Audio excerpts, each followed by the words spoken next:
Thank you, Mr Speaker. It is a pleasure to follow the honourable member from Totnes. Mr Speaker, listening to the contributions that we have heard today, it would seem that there is a consensus that our social care system is broken. But it would seem to me that some members are living with their heads in the clouds.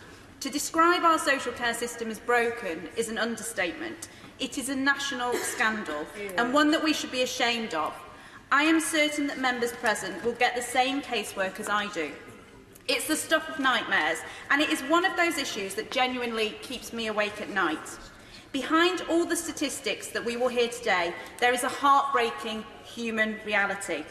I have sat, as many others will have done, and fought back the tears as I've listened to those at my local surgeries who are exhausted from the battle to get the most basic level of support for their loved ones. You only have to read some of the reports from recent CQC inspections to get a feel for the state of our social care system today. It is beyond broken.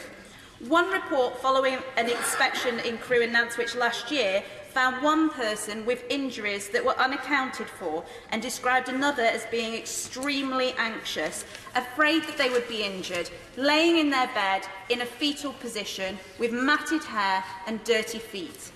I will never forget visiting an older lady in a nursing home who was still haunted by her experience in a previous facility where she had suffered the most undignified neglect.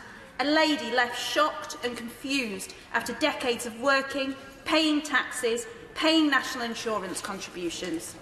Today, Mr Speaker, I want to focus our attention on those who work in social care. It takes a certain kind of person to work in the care sector, and I want to pay tribute to them all. They experience this rotten system almost every single day of their lives, yet they carry on with compassion and professionalism, despite the poverty pay and despite feeling ignored and undervalued by this government. These are the people who we rely on to protect the dignity and independence of our relatives, our friends and our neighbours. What does it say about us as a nation that our social care workforce is one of the most exploited and underpaid? I can't even imagine how it must feel to be that type of person and to be forced to leave somebody in your care because you haven't had the time to wash them or help them to eat. But who cares for the carers, Mr Speaker? Another care worker described how staff morale was at rock bottom, with many care workers suffering from poor mental health, worried about their job security, relying on food banks and payday loans, too scared to take time off sick. He said he felt that care workers have no voice and no respect. As if things weren't bad enough, another group of care workers, many already working for the minimum wage, face losing hundreds of pounds a month because their employer, Alternative Futures Group, has taken a decision to slash payments for sleep-in shifts. Sleep-in shifts are an integral part of our care service, which government has a statutory obligation to provide, and I have spoken many times previously about the importance of this work. Calling them sleep-in shifts can often lead to people getting the wrong impression. One of the affected workers explained to me in an email this week, sometimes you have to deal with emergency situations and take a client to hospital. You never properly sleep. You are half awake all night, listening in case that person needs you. Often, we are up 5 to 6 times a night, taking them to the toilet or calming them down when they are agitated. She went on to describe, Mr Speaker, how she often finished a sleep-in shift to start another day in work, often going days without seeing her 3 children. For her, the cut in pay will mean she'll be losing £300 a month. That is the cost of her bills. She is now having to consider getting a second job or even leaving the job that she loves. One of her colleagues who I met recently is already working a second job. She also goes days at a time without seeing her child. Both ladies work with adults with learning difficulties, and their duties include administrating medication, peg feeding, as well as washing, dressing, helping with finances and facilitating day trips. As well as physical support, they also provide emotional support for the people they care for.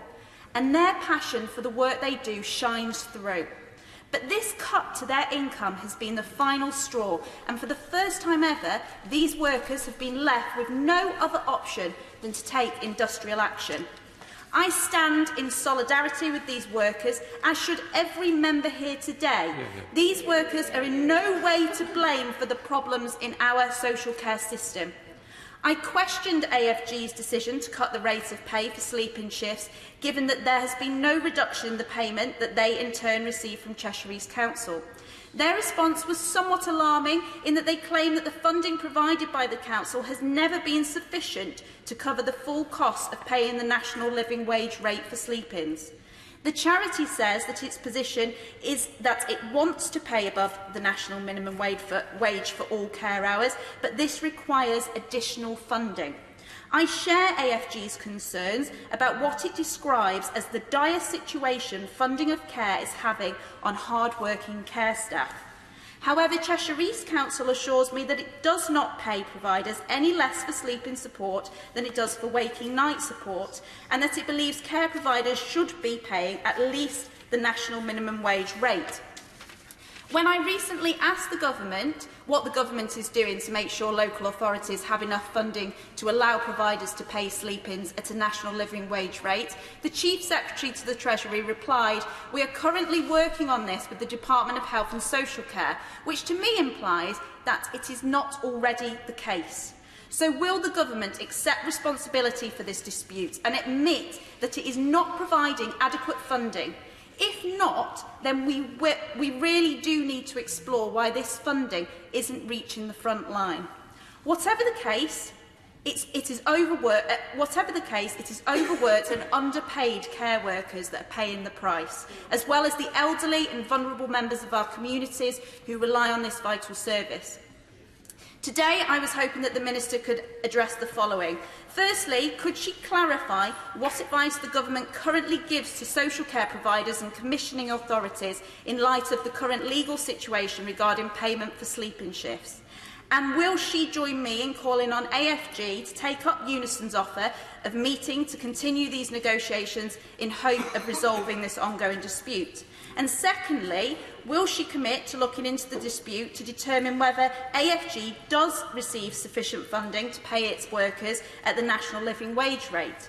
And thirdly, will she acknowledge that the Government could simply pass new legislation positively applying the national living wage rate applies to sleep-in shifts? And this would give the sector the certainty it needs and make sure that the care workers are remunerated as so many believe that they should be.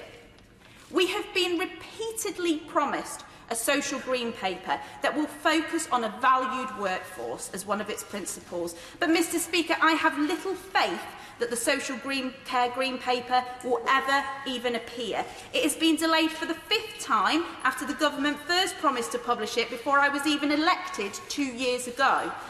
And if it does, I am confident that it won't contain the radical solutions that this country owes to its elderly citizens and to the most vulnerable people in our communities. Our problems in social care are systematic and structural. The only beneficiaries of this system are the private companies that are profiting from this misery, and it is they who benefit from this government's inaction. In previous debates, I have raised my concerns about how, without any real debate, market values have penetrated areas where they do not belong, and social care is perhaps the worst example of this. As far back as 2016, the Centre for Health and the Public Interest outlined the failings of privatised adult social care.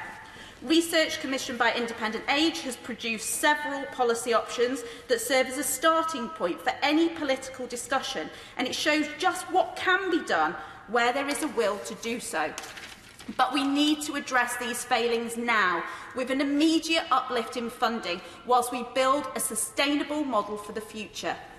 To not do so is a political choice and a clear expression of how this government prioritises the elderly and the most vulnerable people that we represent, and those that we employ to provide care services. Those working in social care need to be listened to. They can help us to build a national care service that is based on need and not profitability, and one that is centred on independent living for all and dignity in later life.